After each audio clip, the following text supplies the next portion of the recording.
What's going on, Schmoedown fans? Welcome back to another episode of Beyond the Schmoedown. I'm former Star Wars champion Andrew Dimalanta. And I'm Star Wars competitor Nicki Dimalanta. Ooh. You know what? Let me stop you right there. I'm going to put the fan on. Yeah, preemptive, getting real hot in here because it's about to go down here. Oh my God. Last week's Titans, we always say, oh, big Titans. This one. I mean, yeah, I feel like we're going to say it every time. Yeah, no, but this one in particular, I think after this last one, like you read me a couple of comments like, this is like a lot of people are like, this one. This is the one. This one slapped. Slapped, as the kids say. Does the kids still say that? It was a real banger. I'm still saying yeet. Ironically or unironically? Kind of both.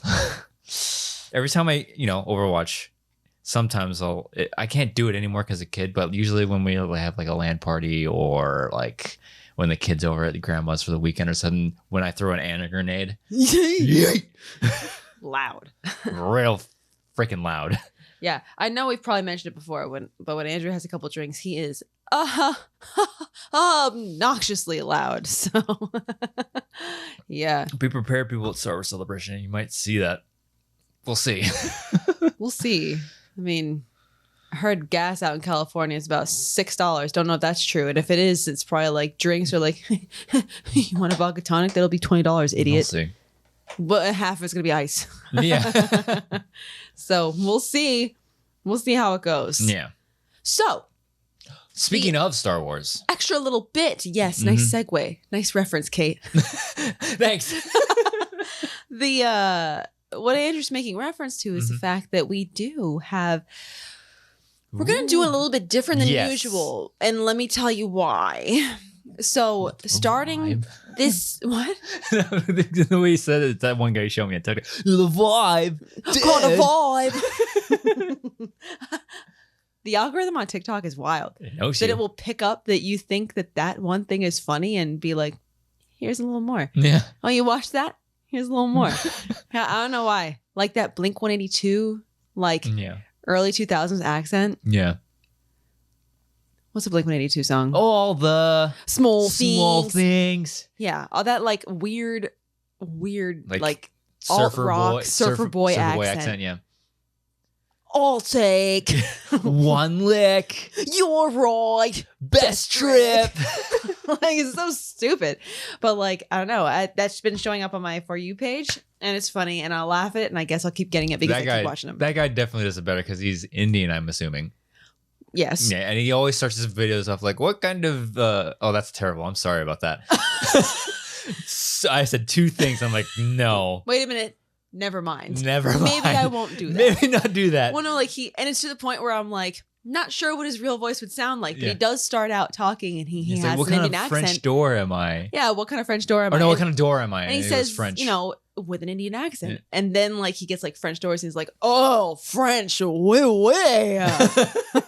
Like, it's so stupid. Je ne sais quoi. Je ne sais quoi. Your mom wants me too. Oui, oui. I don't know. It's just funny. It's stupid and it's funny and it shows up on my For You page. I just think that it would be funny to have a party if none of our friends are on TikTok. Okay, wait, let me rephrase that. None of our immediate inner friends. Circle close college buddies college friends have TikTok, which I think is a damn shame because I think it would be hilarious to have a party where we just like throw up your like screencast, Chromecast, like here's my For You page and you just scroll. Oh, I think that'd be hilarious. Yeah, because none of them see my stuff.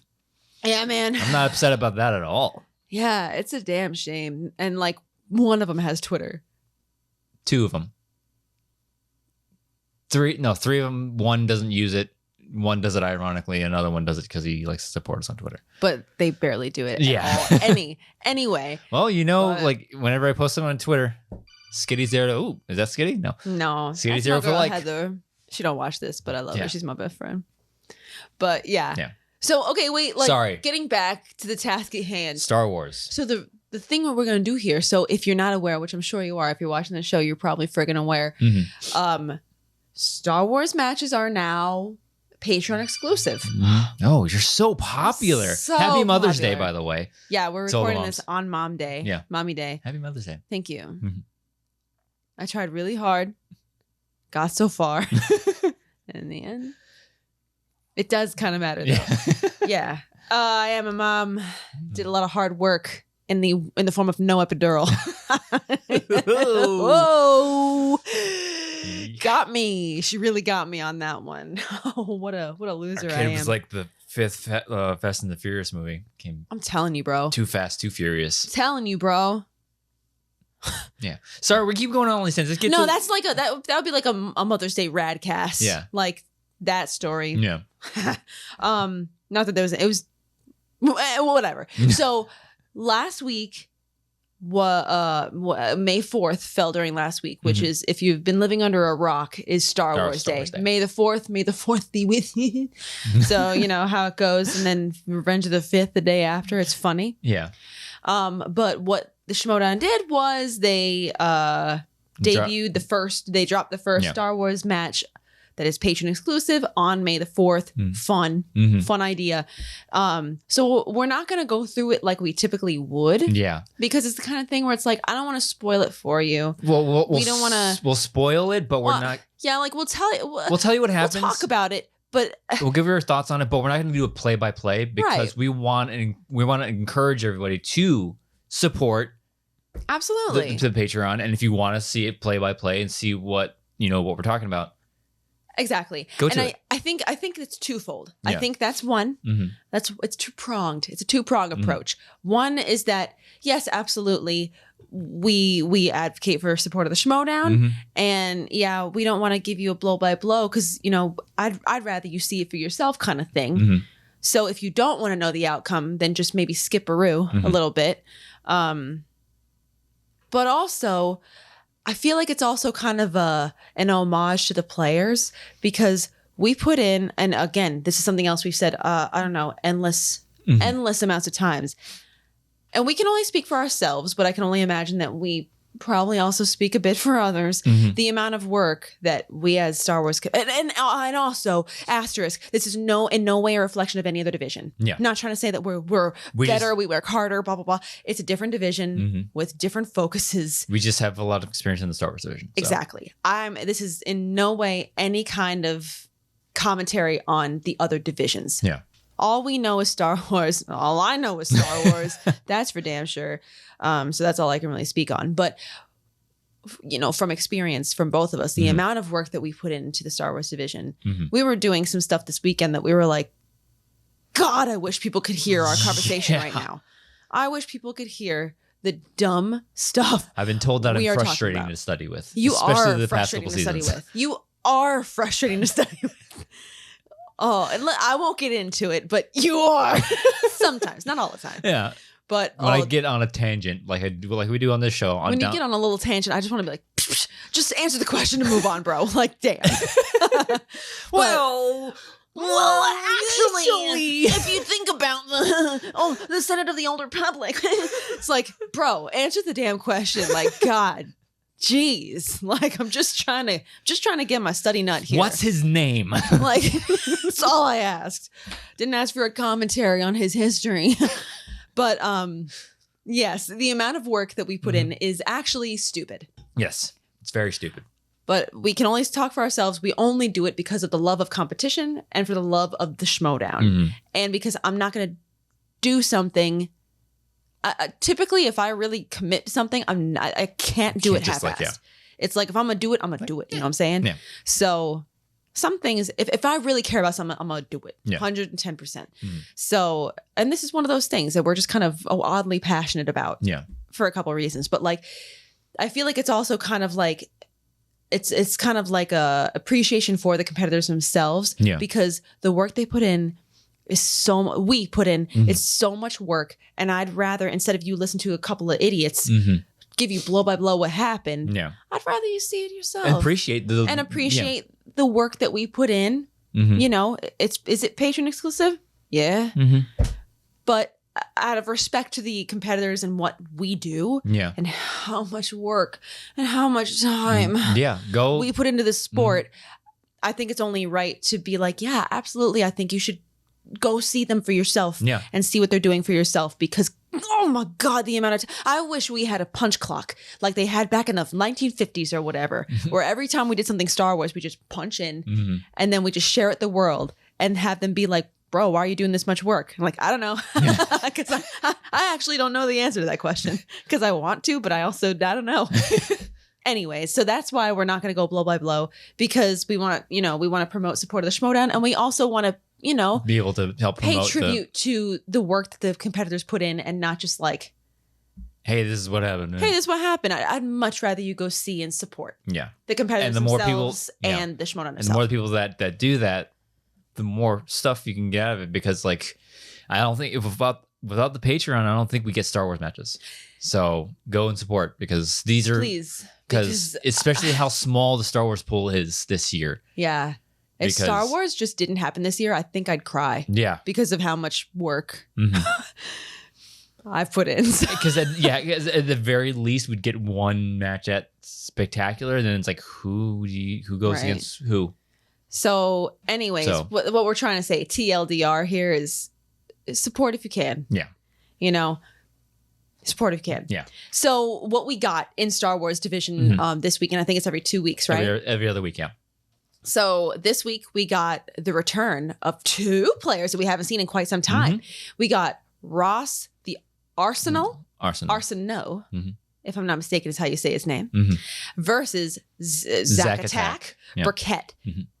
And if I'm not mistaken, I think both are representing themselves. Yeah, I don't think rogue players. Rogue players. Yeah. Zach is off of 1 win last season. Then he came off of that that perfect game where you loss. Still lose. It's just like the Marisol match. Perfect game. But you still lose. But within Zach's case, it was a check down on multiple choice because he played Gold Leader, who is a monster. And so just one check down to multiple choice was what did it because Zach didn't even miss a question in that last match. And it was a tournament match, right? The first tournament. Yes, the first tournament. So. And then Ross is coming off of his loss to you in the first round. Elephant in the room. Didn't want to bring it up. But yeah that match was something else. Nobody wants to win like that. I'll say it. I'd rather win than. Of course, like Brendan said with the Shazam match against Corruption, every win is a work of art, but some you hang in the basement. Yeah. And especially winning in that fashion, people are gonna be like, "Oh, you're only lucky because." Like, yeah, I know. I'll be the first person to admit it. I'd rather be lucky than bad. So. Okay, I see what you're saying, but that kind of. I'd rather win. I'd rather win off of luck than what I mean. Yeah. A win's a win. Right. So it happens all the time. It was kind of abrasive. Yeah. But like, I get what you're saying. But yeah, I mean, so yeah, like it was not that it was a rough match, but it was a rough 5. Yeah, it was one. I'd said it like that we say all the time something like that at the time is like a lot of us are just like, who? With the like progression of the Star Wars division, there was a question that happened in the title match between Joseph Scrimshaw and Alex Damon in Chicago. Yeah. 2019. Shocking, because usually I don't remember BS about anything, and I can't tell you what year it happened. But like, I remember this one. Like, this was attached to the Celebration, my debut. Right. And, But there was a match that happened in round 1. No, it was the betting round. Was it the betting round? It was the betting round. Whatever. It was It was a question that happened during that match that at the time I remember us sitting in the crowd, and at the time, first of all, I didn't know a quarter of the stuff that's in my head right now, so I definitely didn't know the answer. But I think at the time, even you were like, "Whoa, crazy question! Don't know that." Or I did know it, and I was like, "Oh, I glanced at this guy." Yeah, I glanced at it. Didn't think he was relevant. I didn't think he was relevant. I threw the note out. Exactly. So, but now at where we are, looking back at that type of question, it's like, yes, you have to know who that is. Yeah.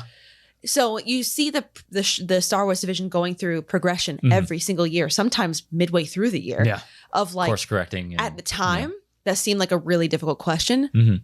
Now, like at the time, 12th Moon Yap. Yeah, that was like, oh my God, that question was crazy. Now it's like, why wouldn't I know that? Yeah, why didn't I know 12th Moon Yap? So it's crazy to see things progress. But like Ross's 5 in the match against me at that time was like, what? Yeah. And you'll see as much in my reaction because I was genuinely like stupefied, like what? Yeah. So yeah. Anyways, Ross and Zach, they went head to head, And it was a great match, I think. It was a good back and forth. There are two people that I think are, I don't even want to use the word underrated because we haven't gotten enough of them. Yeah, they have something to prove because like we didn't see enough of that. I think it's the very thing. It's like if you were to judge them based off of what they did last season, it's like right. It wouldn't be fair. It wouldn't be fair because it's like I always said all the time, even when I first joined, records really don't mean a whole lot in Star Wars Division. Not because really. On any given day, anybody can beat. Because I said it, like we're all just like right here. Yeah. We're all looking for that one thing that the other person doesn't know. I can almost guarantee that you can ask any Star Wars competitor, what's the one thing that's like the craziest thing you know? And they'll probably have an answer for you because that's what everybody's looking for. Yeah, and it's a crapshoot whether or not like, oh yeah, that guy. Yeah. Or it just happens to be that one thing that you know that nobody else knows. Like, wait, what? Exactly. So it just depends on the day. It depends on the questions you get. And this one there was some like... There was a couple questions. There were a couple questions okay. like, oh, wow, okay. Okay, right. we're here. Yeah, we're there doing was this. There's one particular question. I'm not going to go watch it where I was like... Right.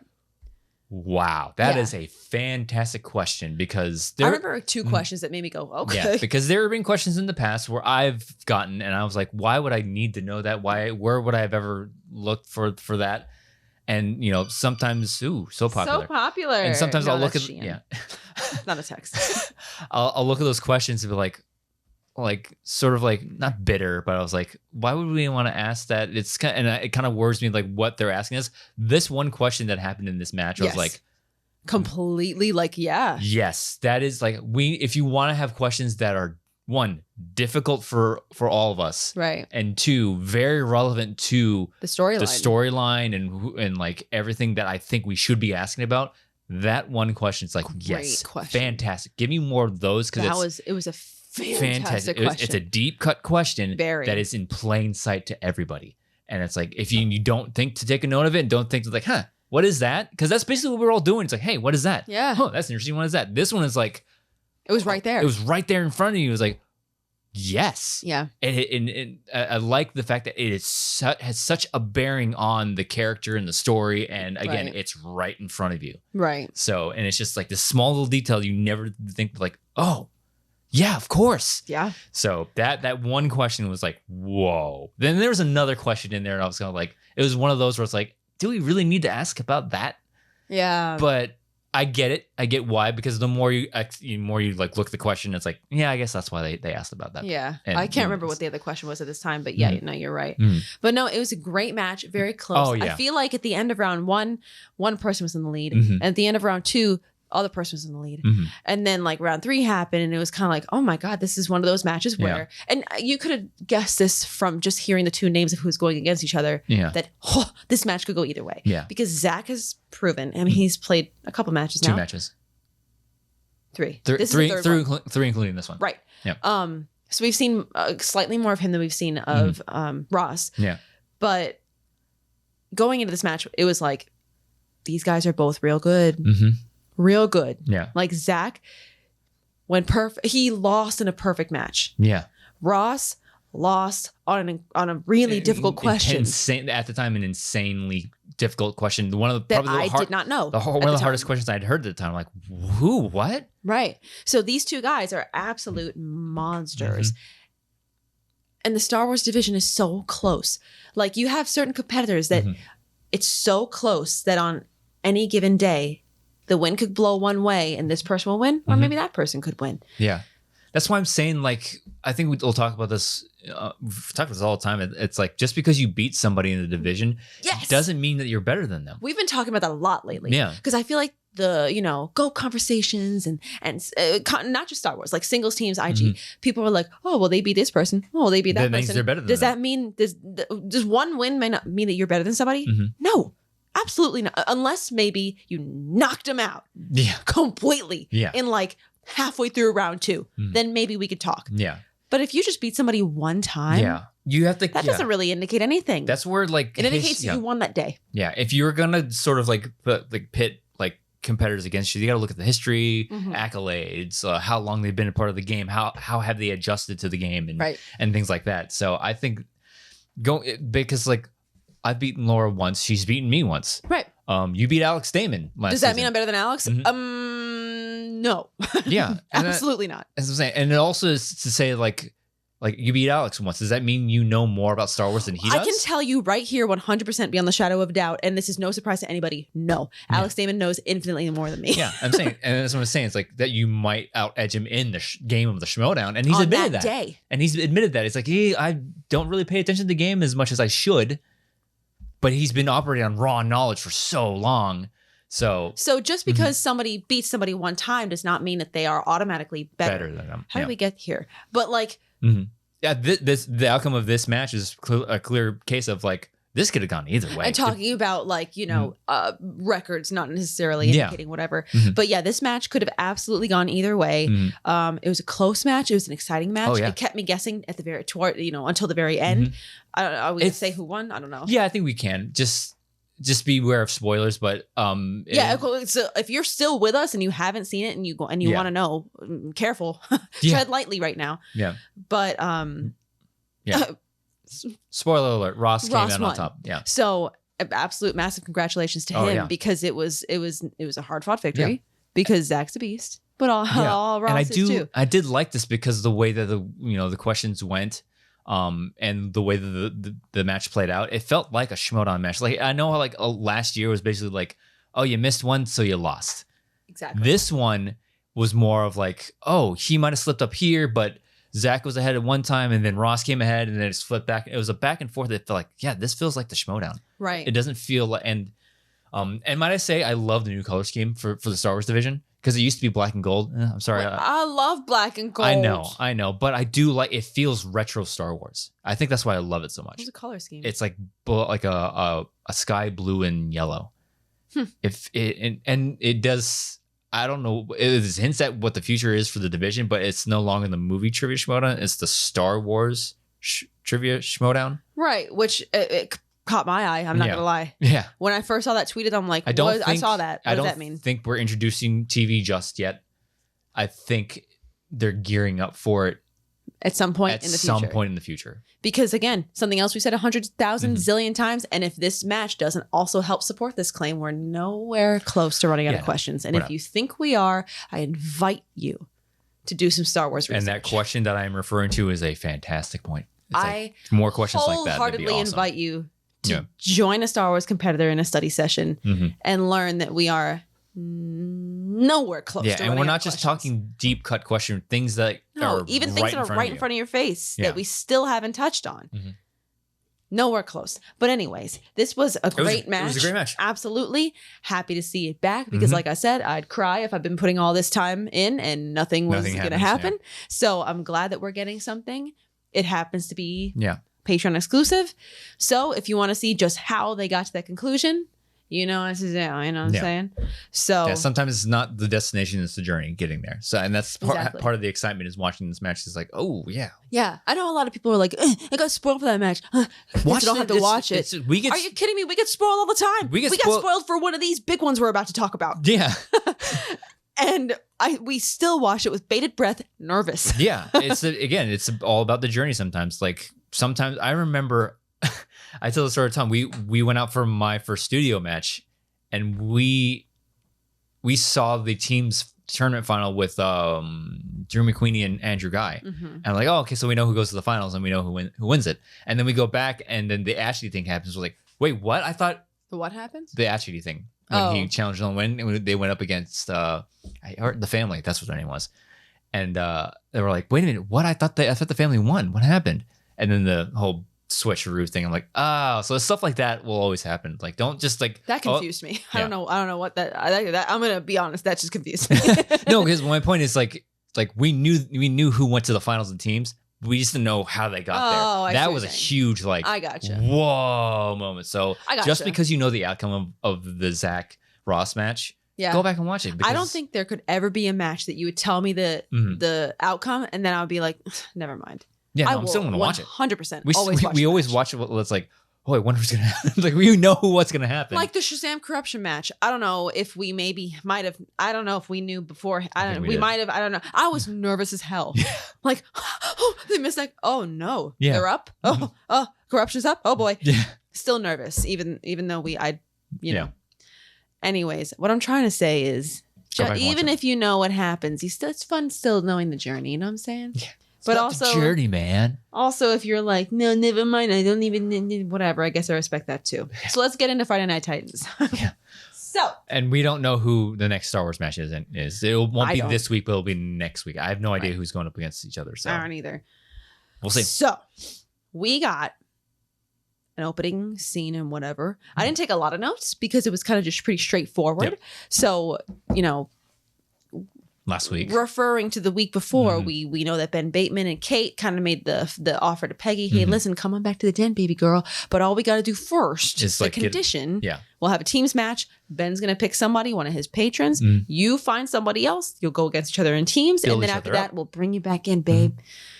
A weird offer. I get what they're doing, building new talent up just to see, who's taking out a there. new direction for the den. So Peggy teamed up with, if I'm not mistaken, an FCL competitor who goes by the name of the Survivor. He's a survivor. And he definitely does a lot of fun, very good color matched makeup to go with the color scheme in the Schmoedown. Yeah, I almost want to say he's going for like an Ultimate Warrior, the Hurricane vibe. I keep telling you that name. That means nothing to me. I think people might be familiar when the Hurricane was a thing. He thought he was a superhero in the WWF era. Did he talk in the third person? He talked in the third person. Because I think he does too. Yeah, I think that's what he's doing, I imagine. And yeah. I don't know. Yeah. But in any case, Peggy was talking to the Survivor and they decided they were going to team up. So that's that. And then we had another scene where Frankie Janish. Frankie boy. Frankie numbers. Talking to Bateman and Kate and points out that they've been, I don't think these were his exact words, but basically they've been a bit nicer since Spectacular. Yeah. And Kate said that Shannon is not the only one who can have a change of heart. And that they're just going in a different direction with the den. Saul happens to walk by, says he heard about what they're doing with Peggy, asks if it's legitimate. A fair question. And that if it is, and they do right by Peggy, then maybe they can talk. And maybe Saul, come back to the den. Which was kind of like, well, Kate kicked you off, first of all. Yeah. It is what it is, but like never say never. Never say never, but if it's legitimate, then maybe we can talk about mend some fences and yes, forgive and forget. A little turn bit the of other that. cheek. So heading into our first match, the undercard, if you will, we have speak of the devil, we got Saul, the Saul Show, representing himself versus Amaru Moses. Ooh. Representing Sweat. Coming off of his title loss, unfortunately. Right. Title? Yeah, he went for the title against Mike. That's right. That's right. So he was a 5-pointer away from winning the title. That sucks. Back to the Future, manure, stupid. God. Yeah. IG. Here we go. Round 1. Saul missed a question about Jurassic Park, something about the Age of Ultron, something about Pirates of the Caribbean. And then something about 300. He missed 3 in a row. That was a rough first round for him. Rue missed something about The Hobbit. So by the end of round 1, it was 6-9 in favor of Rue. Yeah. Round 2. Saul spins away from Alien Predator and gets the wild card. And it was the Matrix series, or the Matrices, if you will, as I think Mark said. 2-point miss. Oh, boy. Not stolen, though. There's always a silver lining, I guess. Points left on the table, yeah. Points on the table, goes to multiple choice twice, got them both. Rue goes. He spins Worlds of Marvel. Can I be honest here? Worlds of Marvel? Can I be real honest? Sure. I don't know if there still is, but I know in the past there have been there's been a slice for MCU and Marvel. What the fuck is the difference? They've combined the two now. There's no longer an MCU. Is that what Worlds of Marvel is, I guess? I think. I just know they combine it. It's not just all encompassing, especially since Disney now owns Fox. It's too much drama to keep track of. So now they own a lot of the properties that. Because to me, Marvel is universe. Marvel. Well, that's the thing. I think they're trying to push that whole encompassing the universe is now just one. I don't understand a DC slice versus a DC EU. Don't get that. They got rid of that too. It's all DC to me, baby. Yeah, that's what I think that's what they did with because I think it was kind of fruitless to Nice word. Yeah, to have the universe. It's all encompassing, so it's just combine the DC universe together and combine the Marvel universe together. Especially now since of copyright and stuff. But yeah, I don't understand. I never understood. It was studio rights and stuff like that. Well, no, but like I never Yeah. understood like what's the difference between Marvel and MCU? Like it just never made sense to me. I So can I'm explain glad it to they. you right now, but Do we have the time? Probably it not. very very easily. X-Men it's a Marvel comic Because of the whole Fox The whole- whatever. yeah, but it was owned by That's Fox. stupid. But then the MCU was all the Disney stuff. But they're both based off of Marvel comics. That's dumb. Yeah, but now they just That's like, really stupid. I'm glad that they've. I don't know what word I was just It's trying to actually- go for. yeah. Combined. That's probably the word. It's actually better and worse for the competitors because now you don't have that whole like that confusing thing, but now you have like yeah, we'll touch all on of that. it. We'll touch on that Yeah. hard. Oh yeah, But I'm glad that they combined it because to some simpleton like me, it's like it's all Marvel, right? Yeah. Like so. that's what I'm saying. It's frustratingly like better for the competitors. Who knows what the actual IG competitors think, but this dummy's like, okay, good, one slice to worry about. So Rue got Worlds of Marvel, which I'm assuming is just all Marvel. Yeah, He went to multiple choice thrice, got 2, missed 1, and that 1 did get stolen. 13 to 15 in favor of Rue at the end of round 2. kept so Round within 3. 5. Round 3, baby. So you're telling me there's a chance? 2-pointer for Saul. X-Men. What year saw the release of The Wolverine? 2013. That was a pretty good movie. Wait a minute. The Wolverine, Oh, not I'm thinking of Logan. there you go. Logan's probably my favorite. I don't think I X-Men ever saw film. The Wolverine. Logan? It's not. It's great. like the solo Wolverine movies have gotten much better as they progress. I'm thinking of Logan. Yeah. I don't think I ever saw No, the like- Wolverine. X-Men Origins. Oh, Bad? What's the painful. one where Ryan Reynolds is just a horrific X-Men looking Origins Deadpool? Wolverine. Okay. And then it goes to the Wolverine, which is better. It's better, but it's not like a perfect film. I have problems with it, but it's still an entertaining film. There's a lot of stuff. The ending with the samurai was like, You want to hear my top 3 X-Men films Sure. coming from somebody who hasn't seen every X-Men film? Sure. And therefore has zero credibility? Sure. In no particular order, but Mhm. maybe first is Logan. yes, I agree. But also Days of Future Past. That's my second. First Class. I agree with that. Mine goes Logan, Sure. Future Past, hmm and then I think X2.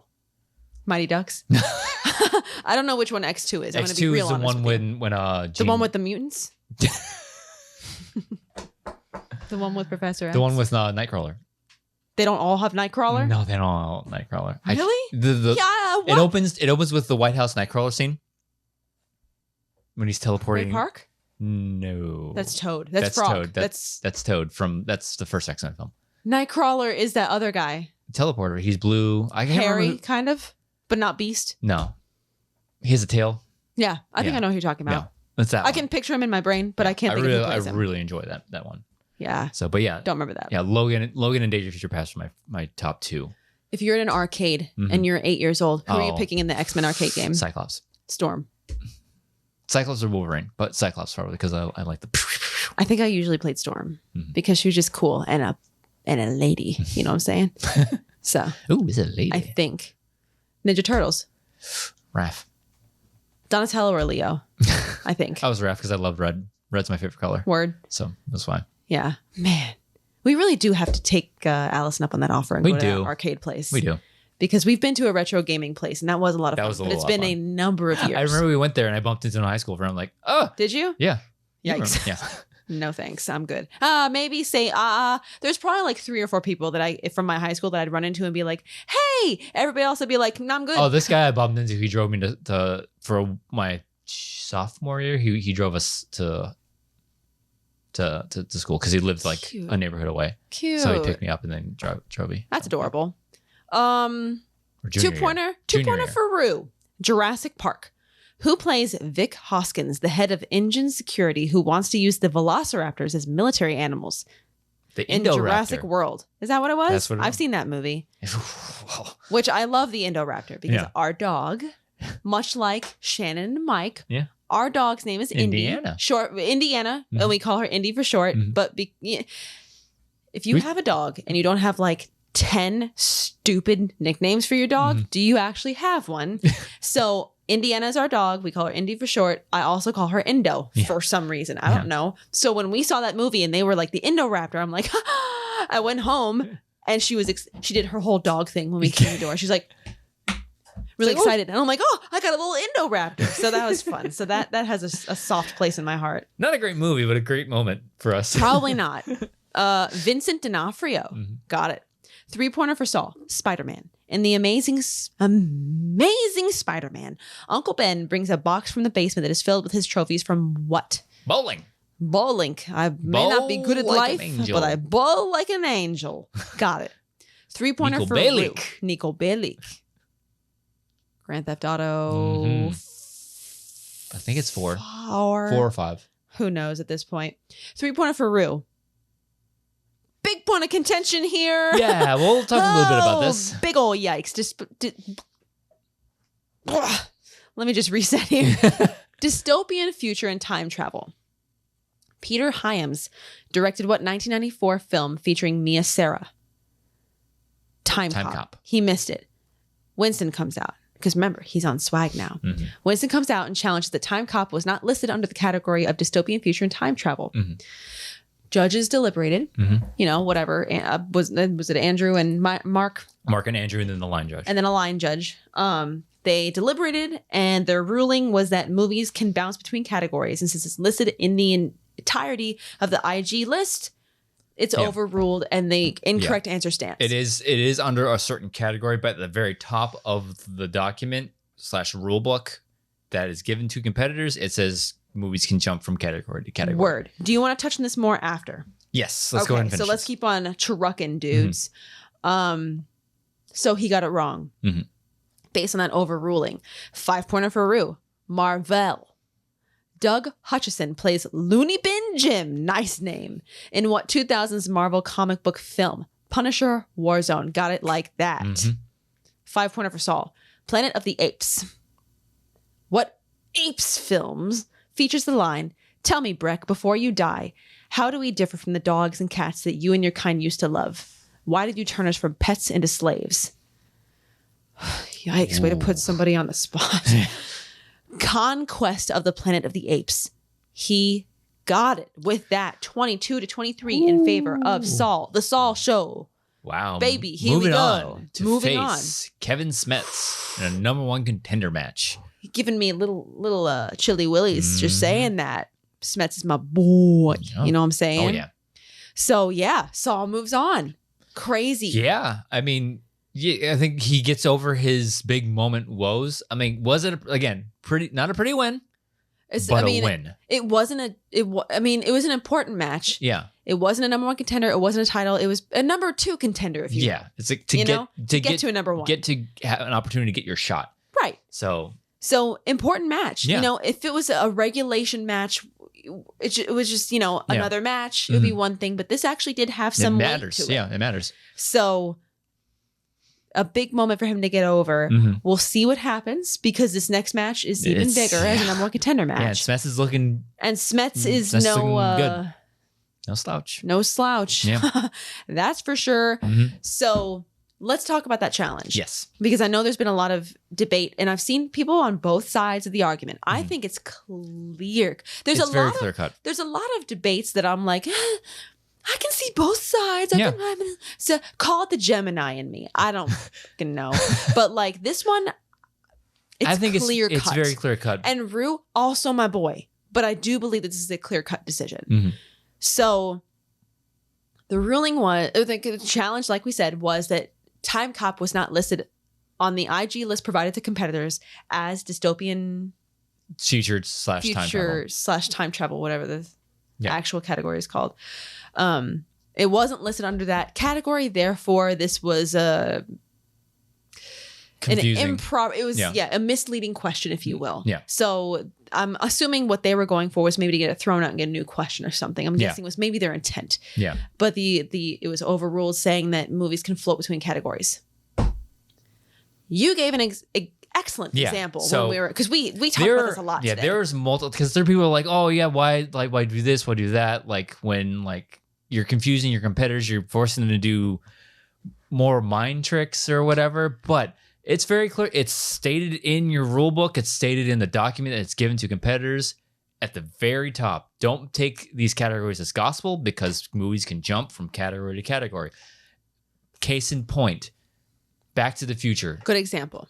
Back to the Future is a time travel movie. And now, listen, a little asterisk. We're not IG players. I haven't seen this list. I don't know. Don't ask me about I don't know where time travel is categorized. I don't know where Back to the Future is categorized. Yeah. But go ahead. But if Back to the Future, it's a time travel movie. But because he goes, I don't know, Back to the Future in a DeLorean. But if what happens, you get a 3-point question, 5-point question. It's like in the category of fantasy sci-fi, and Back to the Future, whatever. Like, wait a minute, what? Well, but I thought that movie was dystopian future time travel. It's like, spoiler alert, in IMDb, Back to the Future isn't categorized as time travel. It's categorized as what, like science fiction? Back to the Future. So movies can be categorized in different genres. And I don't know how Back to the Future is categorized in IG, but on IMDb, the Bible, if you will, of the Schmoedown, Back to the Future is categorized as adventure, comedy, sci-fi. Sci-fi. Nowhere in that says time travel or dystopian future. But it's a time travel movie. I understand. I understand. I can admit that I understand what people are saying, that it's kind of misleading because I've experienced something like this one time. Sort of the same, but also not. Yeah. In one of my matches, I don't remember which one. If I watched it, I would know because I'd recognize my facial expression when it happened. There was a round 1 question that I got that I think the category was Attack of the Clones. But in my head, for some reason, I don't know, maybe I was nervous. Probably. The category was Attack of the Clones, but in my head, it registered as Clone Wars. Yeah. So when I heard the question, I was like, none of this happens in the Clone Wars. What's happening? Yeah. But I kind of just shifted gears and I was like, well, I don't know. I guess I'm just going to focus on the question and answer it. I don't think I used a repeat, but it kind of me up. Yeah. Because I was like, in my head, I'm like, this isn't this category, but I guess I'll just answer it. It kind of just comes down to answering the question. Could I or should I have used a repeat? Maybe. To get my head right. Because I don't remember if they read you the category again when you do a repeat. I think sometimes they do. It depends. I don't think they're like bound to. Yeah. But my point is that hearing a category that is different from what you're expecting, yes, it can throw you off. Absolutely. Because it kind of threw me off. Luckily, it didn't. I still got the question right. But speaking from, and also to be completely fair, I went back and rewatched the match. I heard it wrong. They said Attack of the Clones. But my point is that here, categories, focusing on the category the category can be like, oh, what? And just kind of like mess your brain up for a second. Even, my situation's a little bit different. My point is that it can kind of, throw a monkey wrench into your brain. However. But then you refocus on the question itself. Right. I don't remember if Rue had any repeats or if he used a repeat. I don't remember. And I don't know how Time Cop is categorized in that IG sheet. However, I know that PLD and PJ have said, I don't know, 10 billion times at this point that in that IG sheet, that list of movies they sent to competitors, they kind of chunked it into like, here's his category and here's movies that fall into that category. Here's that category, movies that fall into that. And it's not a definitive list of, well, this is this category and this is that category. Study like this category. Right. Yeah. Because many movies can fall under multiple categories. Back to the Future could be dystopian future time travel. It could be fantasy science fiction. Comedy. It could be comedy. I don't know that they have comedies in IG, but the fact of the matter is it could be a couple different things. Ask a question about Spider-Man. That could be Marvel. That could be comic book movies. That could be action adventure. That could be fantasy sci-fi. That could be a whole number of things. Can you imagine if they said, in the realm of comic book movies, what is Spider-Man's real name? And you're like, wait a minute, that's Marvel. Yeah. And what kills me, it's like, oh, it's not listed in the sheet that we got as dystopian future time travel. It's like Time Cop. Time Cop. The guy polices time travel. I haven't seen the movie. Disclaimer. Shock. I know. Yeah. But from what I understand, dude travels through time. To police time travel. Yeah. So it's it does seem like a time travel movie. Yeah. And that's another good point of like focusing on the question and get rid of the category. It's like, don't focus on, if it goes like what?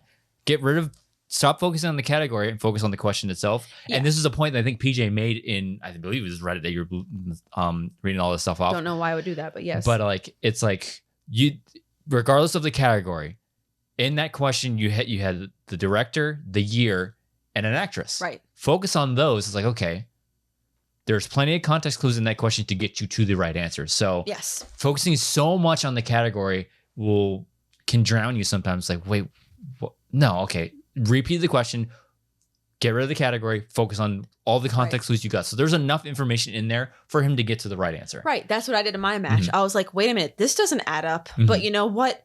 This is what they asked. So this is what I'm going to answer. You know? Yeah. So, and knowing that so many IG movies can fall under so many different umbrellas.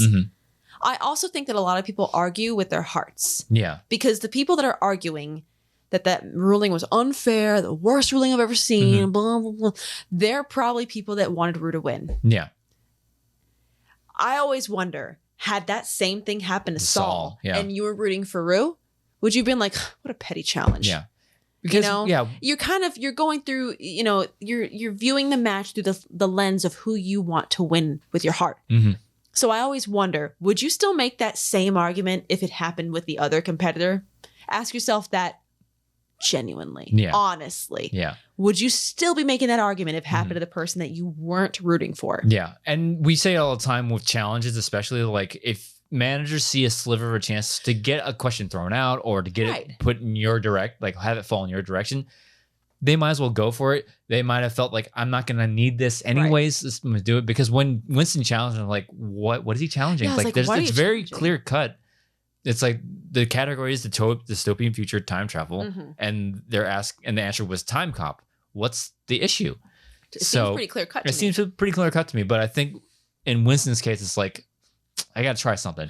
That's the other thing. Is like I said, Rue's my boy. But at the same time, I feel the overruling was inevitable. Yeah.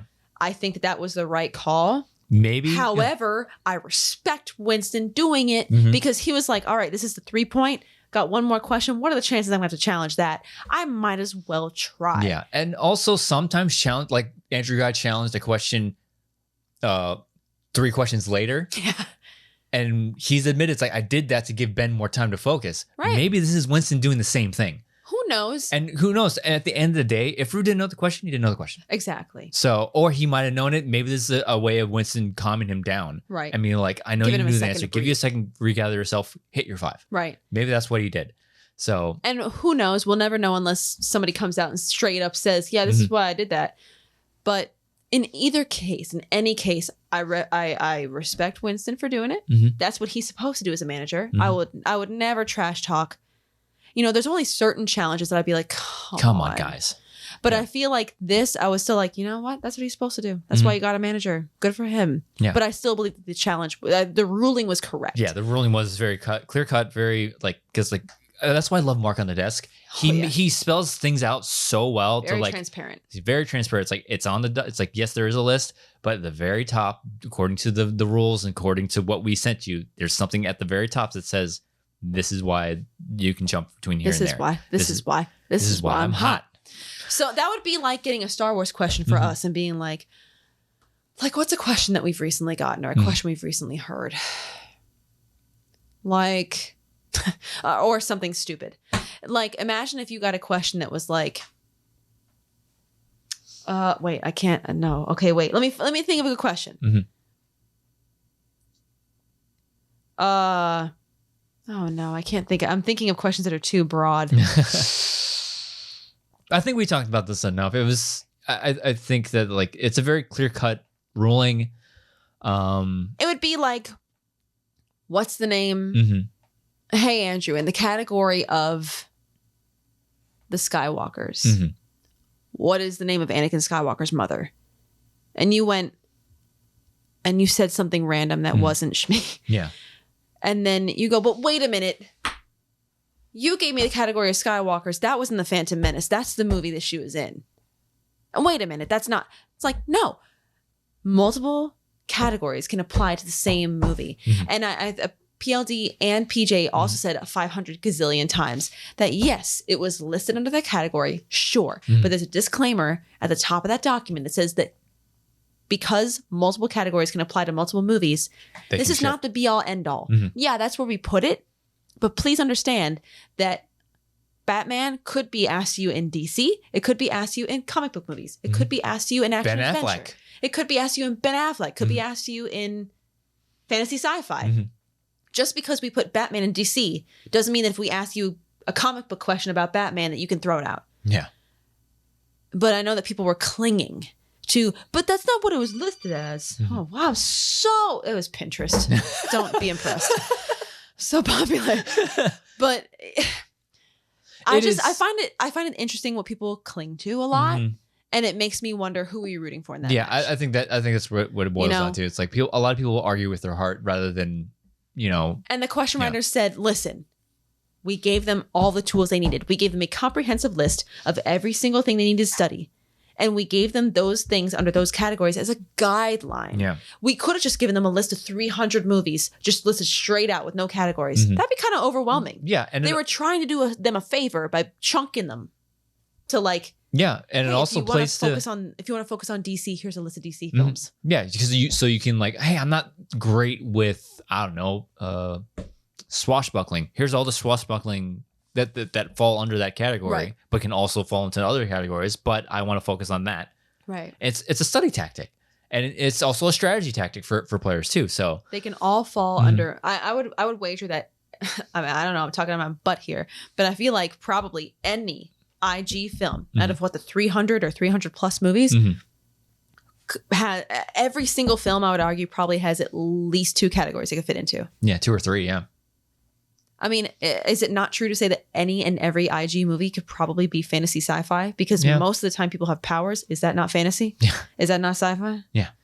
So I feel like I'd love for somebody to point out an IG movie to me that falls under one category specifically. Because I feel like it could be multiple for every single one of them. What I'm really trying to say is I think it was a fair ruling. I love Rue. I love Winston. But I do think it was a fair ruling. But I respect that they did what they did because they tried. Yeah. I just love our reaction is like, Time Cop isn't a time travel movie? What does he do? Does he travel through time to fight crime? Yeah. So it's like, why is he challenging this? This seems very clear cut. But at the same time, I respect it. Yeah. And I get why he was doing it. Yeah. So let me clear my Pinterest notifications, all of them, so I can just get back to the matches. Yeah. So now we get to see Saul go up against Smasher. Yeah. For a I chance feel bad. IG. We didn't really talk about the competitors much. Yeah. But yeah, Saul got over a hump.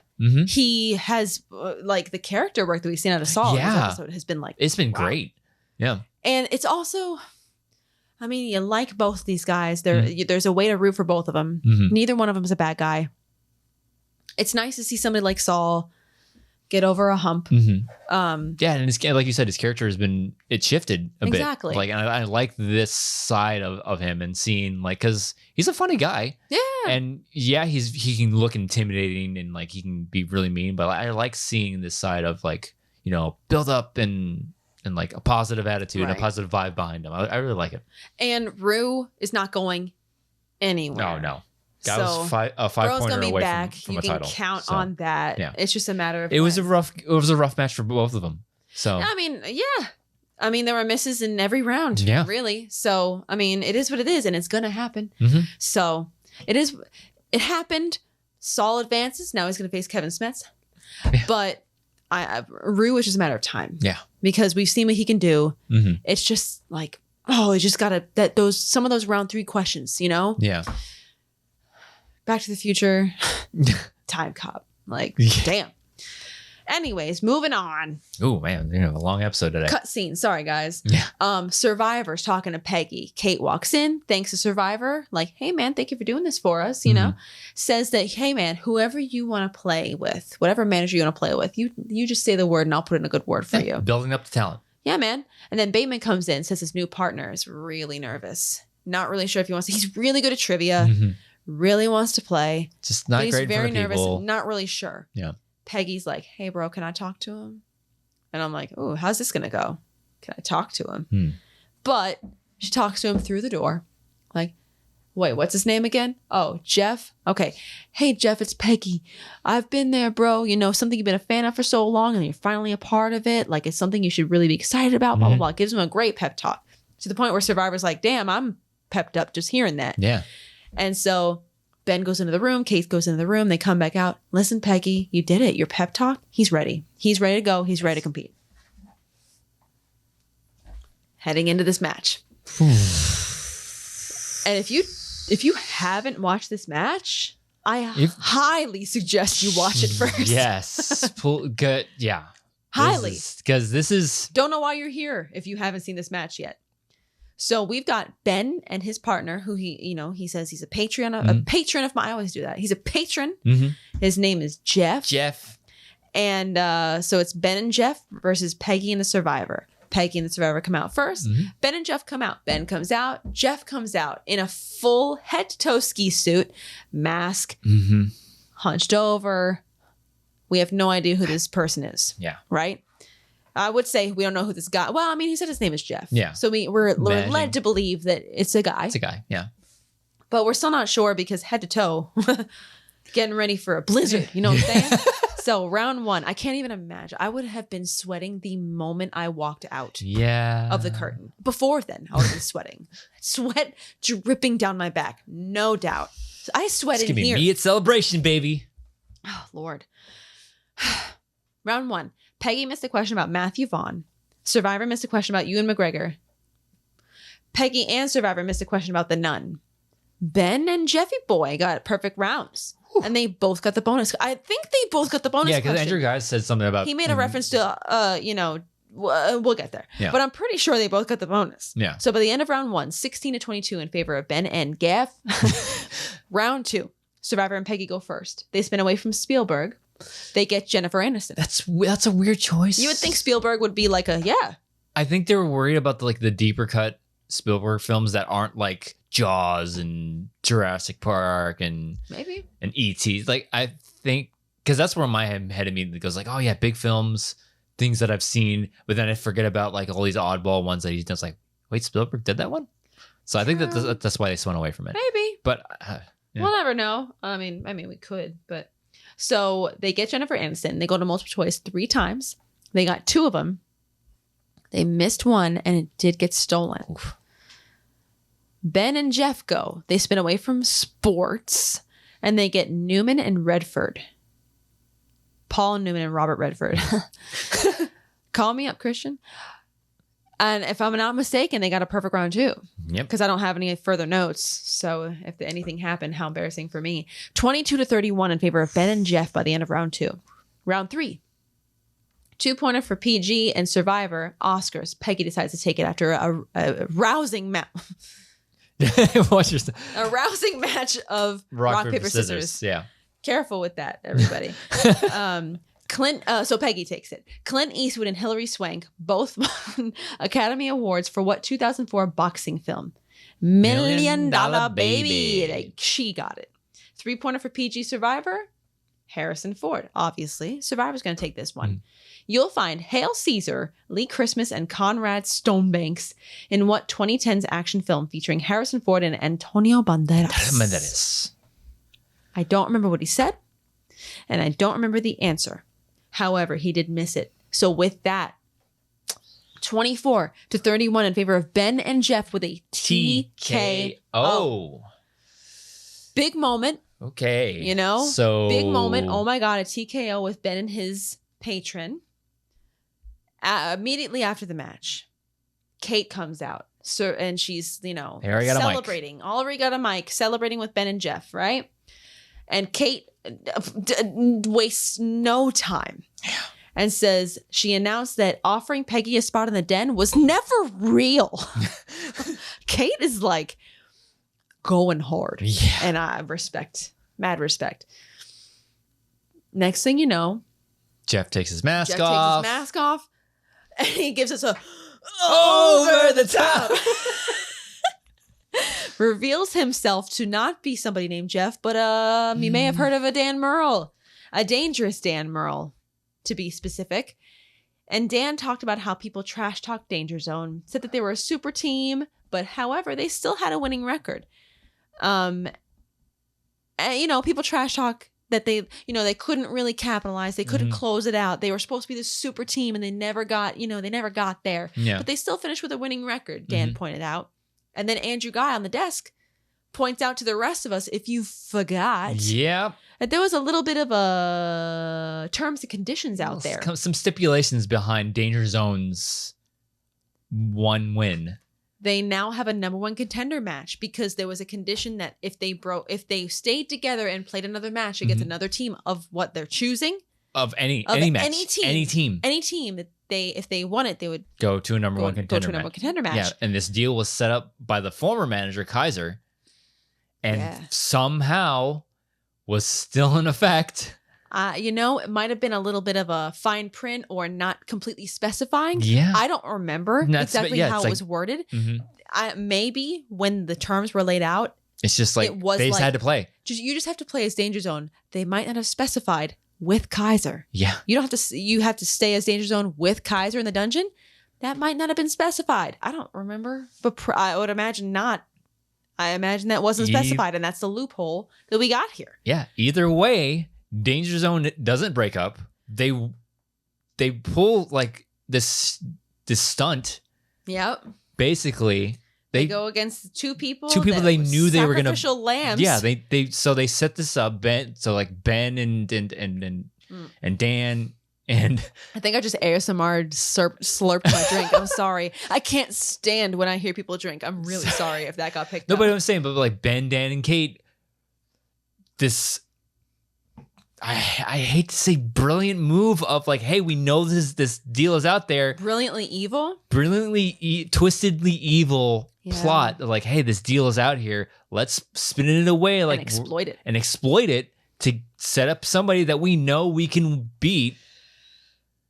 So because they didn't break up, now they have a number one contender match. The stipulation was still out there. And the scary thing is they have this number one contender match as Danger Zone. Dan Murrell just, I don't know, got the MVP in the free-for-all. So he's got two number one contender matches in his pants. Why do you say it that way? Pocket. He's got two number one contenders in his pocket. So one in teams and one in any division he wants. The crazy thing is, say Danger Zone goes up against some random team, say in a number one contender match, say they lose. Dan could be like, nah, and just do it again. Yeah. And he could use it for teams again. Yeah. So they have like a safety net times two, kind of, almost. Next thing you know, Saul comes out. And he goes all Papa Bear, big bro, you know what I'm saying? And he comes out to console Peggy. Because, they were den mates last year. Yeah. Comes out to console Peggy, which, by the way, do we pull back the curtain here? I'm assuming and hoping that Peggy was aware of all this. Behind the scenes type stuff. Prior to going into the match, I'm assuming. But like, assuming she did, because I would assume amazing character work. Yeah. She had like literal tear streaks. Yeah. So I'm hoping those were acting tears. Because I saw people like, oh my God, if Peggy cries, I'm going to cry. And it's like, yeah. And you guys had, you met, I unfortunately wasn't able to meet her at Spectacular. Yeah, I had a little moment such a with busy, her. I had a little moment with her. Peggy and I have a special bond. And so, she and I had a little moment at Spectacular, and that was very cute, and I loved it. And we shared a little embrace. She and I have an unspoken bond. But she's a sweetheart. I didn't get to meet her for long, but I'm glad that whole weekend was so crazy. We will again. I am sure of it. But it was kind of like, oh no, if Peggy cries, I'm gonna cry. Saul came out to console her. And where everybody's talking about, wow, how diabolical. Yeah, that's the word I should use. This is a diabolical scheme. They honored their agreement, yet still at the same time betrayed Kaiser. Yeah. So at the end of the match, and then also Saul got right into Ben Bateman's face. And then Christian had to actually come out and physically restrain him. It felt like Schmoedown of old. I was expecting a coffee table to be brought out and somebody to be smashed into it. Somebody get thrown through the screen. Somebody get tackled by Andrew Guy. I don't know. It felt like Schmoedown of old, but without actual physical confrontation, which is I think what we're going for. Yeah. But Saul committed. Ooh, yeah. Bro. Like committed. Kate too. Peggy too. Poor survivors. They're like, what's going on? I'm here. And I did well. Yeah. After the match, Danger Zone they declined a post-match interview. We didn't even get to see Dan call Jen Jessica. So, we're denied that moment. Yeah. Saul was in the post-match interview with Peggy and the survivor. And he was saying, hey man, I'm going to be there for Peggy. I'm gonna be there for her. And he's almost assumed this like vigilante type. Yeah, like vigilante character. do good just to be because it's the right thing to do. Right. And so he's almost like filling the role that Kate and Ben were masquerading as. So yeah. So he was like, I'm gonna be there for her, and he's like talking about the den in general, and like, you know, Thomas Harper is lost, which, you know, he's lost, but he's still my friend. My friend. Yeah, I think that line was basically because like he's still on the den, so he's like, you know, he's really a good guy, but he's lost. Was going going in a direction that wasn't exactly favorable. Yeah. So, you know, he's kind of like, you know, I have my loyalties, and I'm going to be there for those that I'm loyal to. Yeah. So I don't know if we saw the birth of a tiny little rogue faction. I could see it because I would hate for this to be Peggy and Survivor's like only match we get to see them in. It's exactly. Like you basically pitch them up as the sacrificial lambs so the Danger Zone can go for the number one contender match. I hope that they get another match. I hope so. Individually or as a team, because they didn't do terrible. I mean, sure, it was a DKO. It was just, I think it really came down to like that second round, checking down multiple times and a steal. So I hope they get another match. I would hope. I mean, I feel like a lot of people are staring at this as their like my moment of the year kind of thing. And also, would you ever think we'd see a day that Dan Murrell might be a heel of the year nominee? We ever think we'd see the day? No. So on that note, let's talk about the post-match scene. Mm-hmm. Unless there's anything else you want to say. I mean, Survivor and Peggy, yes. I absolutely hope that they get another chance, because this was kind of like a, let's call a spade a spade. I mean, Danger Zone set you up. Yeah. I mean, what's like, is it possible for them to win that match? Sure. Like anybody can beat anybody. Absolutely. But if you were to, if this match was pitched as it really was, Ben Bateman and Dan Murrell versus Peggy Gubbins and a new guy, that's an MTS player. This is his debut in the MTS. And it's like, I think we know how this is going to turn out. It wasn't really a surprise to see that Dan and Ben won. You know, could it have gone the other way? Yeah, absolutely. On another day, maybe. Yeah. Sure, we've seen strange things happen. Andrew, Guy, Dan Murrell, anybody? Yeah. So it could have. It didn't. It went the way that most people probably would have assumed. Mm-hmm. So they were set up at the end of the day by people that just had nefarious intentions, you know? Yeah, you're throwing out all SAT words out here. Thank you. I went to a private school. So, you know, I do hope that Peggy and Survivor, they deserve better. Together or apart, do get some other kind of exposure, because this was dirty. Yeah, they deserve better than that. This was dirty, and it was orchestrated by a couple of nasty heels. You know what I'm saying? Yeah. So it is what it is. And what more is there to say about Ben and Dan? We'll talk more about Ben and Dan here with the post-match scene. Mm-hmm. So post-7.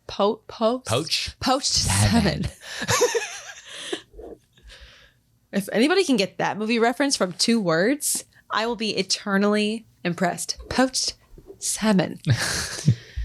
Sound off. Put it in the comments. Ben, Dan, and Kate. They're walking out of the match, walking out of the studio. They're laughing, cackling, if you will, as everybody says today on TikTok, at least. Cackling. Stop. I got a couple of those. Stop.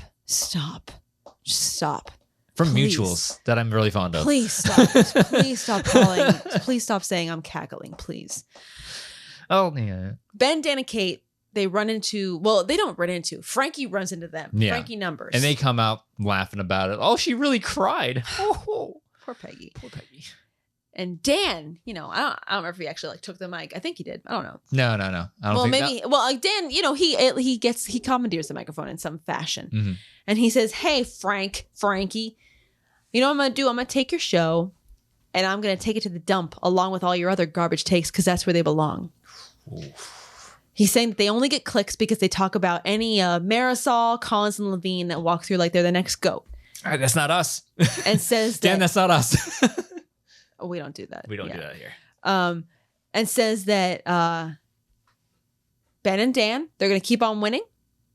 And Ben and Dan are going to keep on winning, so Frankie and Happy Gilmore can keep on. All they have left to do is exchange hair care tips, which was a hilarious statement. Very funny. Kaiser comes out hot, heated, pissed. And he's like, "We're gonna do me like this? Do me I set dirty this like deal this? up, Yeah. and you're gonna do this to me?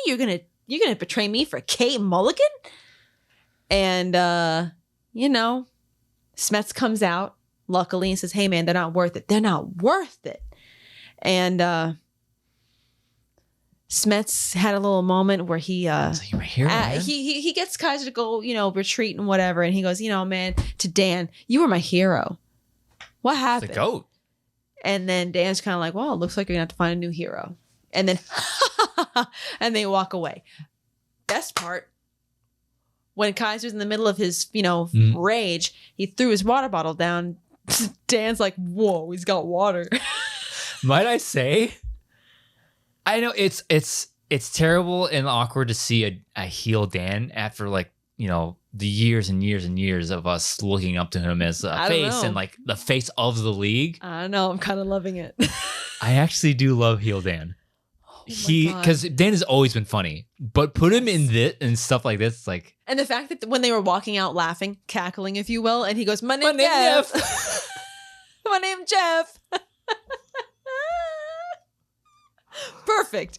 And then when Kate made that joke about was it Rolling Stone? I forget. Something like that. Some song reference, and Ben's like, "Yeah, nice reference, Kate. Yeah, thanks." I died when that happened. The brand of humor, the brand of heel humor that trash talk. Yeah. Yes, the brand of heel humor and trash talk that specifically Ben, Dan, and Kate have as a unit. I can't get enough. I think if you were to ever go heel, that would be my brand. That's your brand. That's your brand of smack talk. I think I would be right in between Ben and Dan. Mm-hmm. Because Ben, like I was telling you before, when Ben was playing somebody and he was like, "Hey man, can you tell me my score is? I can't see it. Can you tell that's my score?"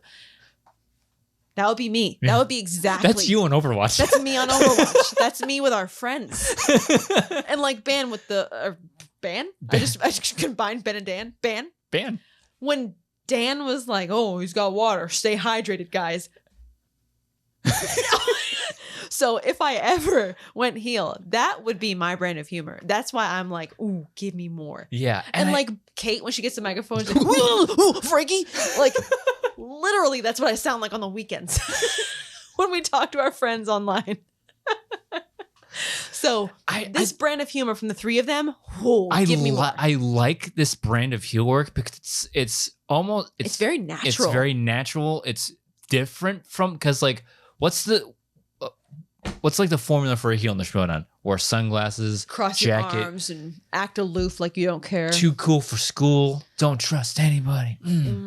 Kind of monotone, one note. Yeah, this it hits and it fits so well that I like the second Dan reveals himself. I'm like, "What? Dan Murrell's going heel? Are you kidding me?" Yeah. But then he starts going, "Oh boo! Oh boo! Oh boo! Boo. I went, "Oh yes, yes, yes, yes." I don't like the fact that initially I was like, what?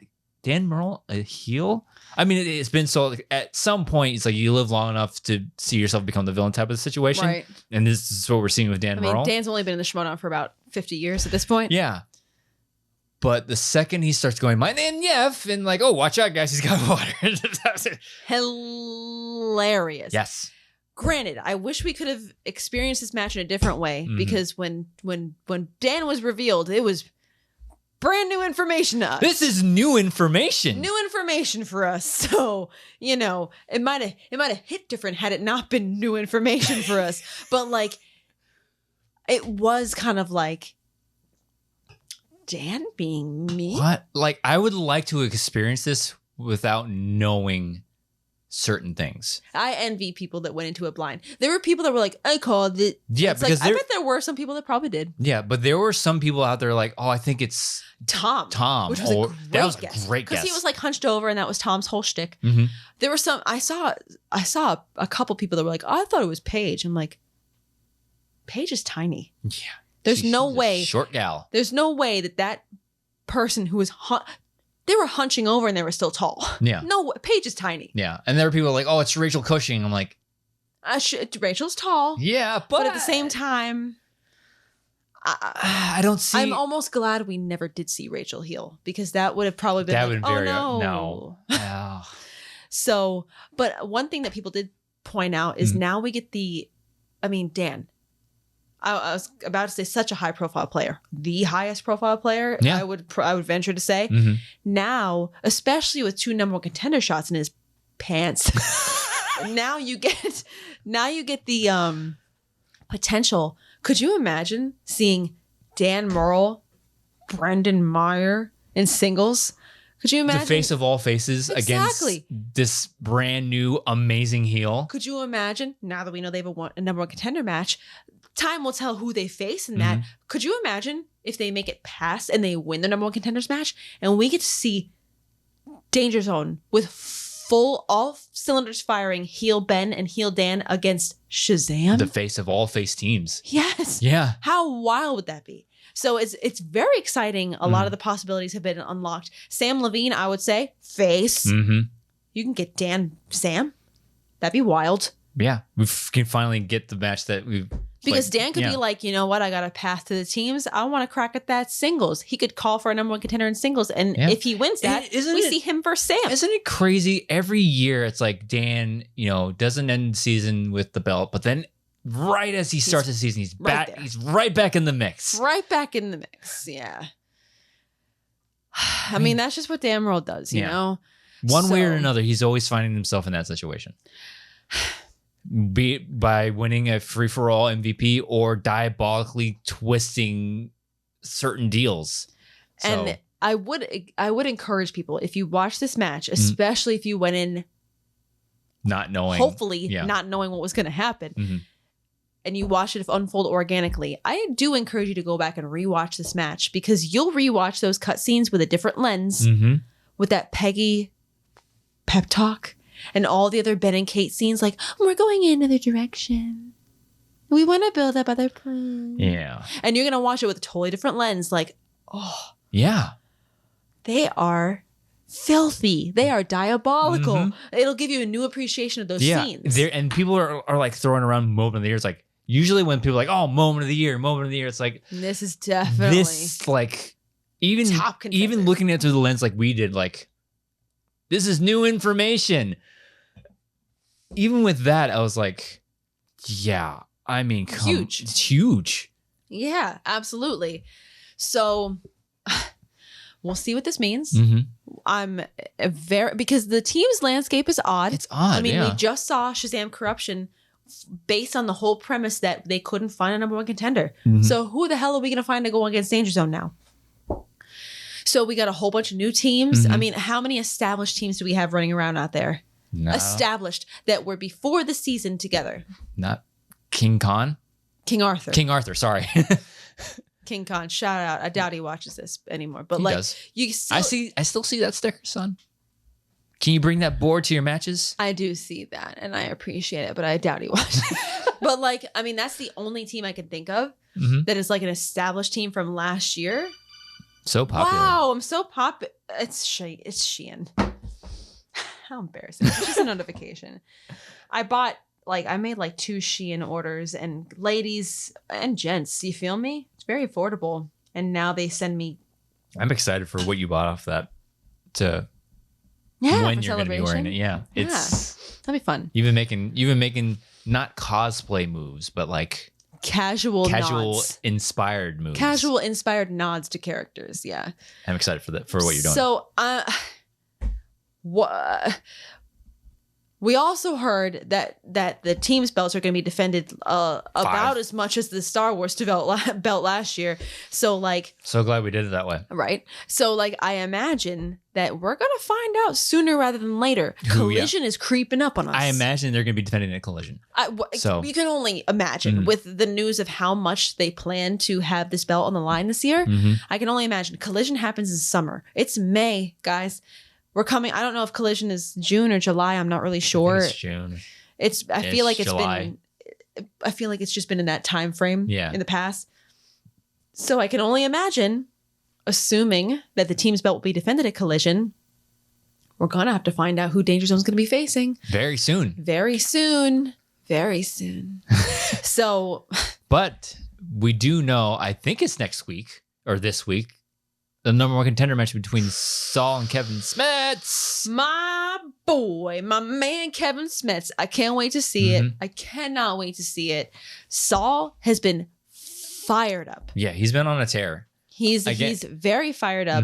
And same with Kevin. Yeah, again, like Kevin is playing at the top of his game. Like he never missed a beat. He missed. Oh my God. That's an actual text from one of my actual friends. I wish our friend Brittany a happy first Mother's Day. No. Adorable. She's beautiful and I love her. Anyways, go ahead. Anyways, but yeah, Kevin's playing at the top of his game. Saul came off of a win. Again, not the prettiest of wins, but sometimes a win's a win. A win's a win, but sometimes matches like that will like turn you around like oh, don't want that to happen again. And then the very next match you play perfect. Exactly. So you never know. So all we do know is that I'm assuming that might be the overcard, especially considering it's number one contender match. Yeah. So we're gonna be seeing Saul Kevin Smets this week. It's gonna be tremendous. I cannot wait to watch this match. It's hard to say I don't have a dog in this fight.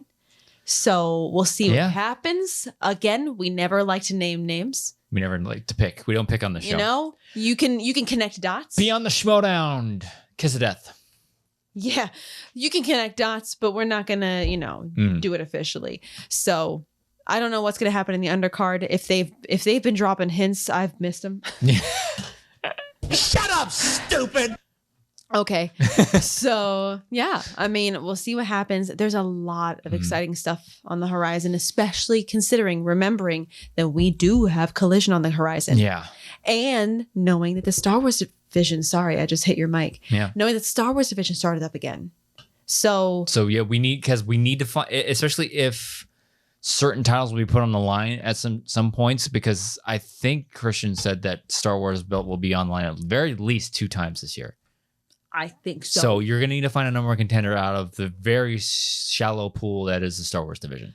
The very shallow and incredibly competitive pool that there is in the Star Wars Schmoedown division. So a lot of moving parts coming up in the next month. Exactly. And I'm sure that a lot of those moving parts will come with a lot of drama. So yeah. Like we say every single week, I'm so excited to see what happens, because it's like, how are we going to top Dan Murrell going heel? Exactly.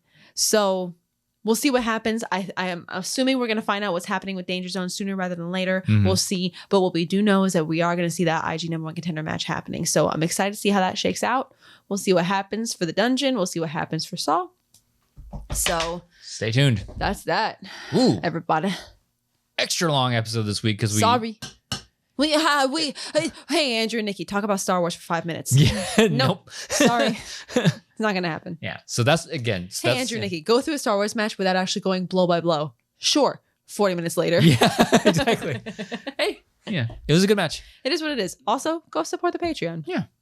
If you have the means. If you have the means, support the Patreon. Watch these incredibly competitive Star Wars matches. Because God willing, we'll be there one day too. So, Sooner rather than later. Yeah. So, yep. So we'll end here. Star Wars competitor Nicki Dimalanta. Where can they find you online?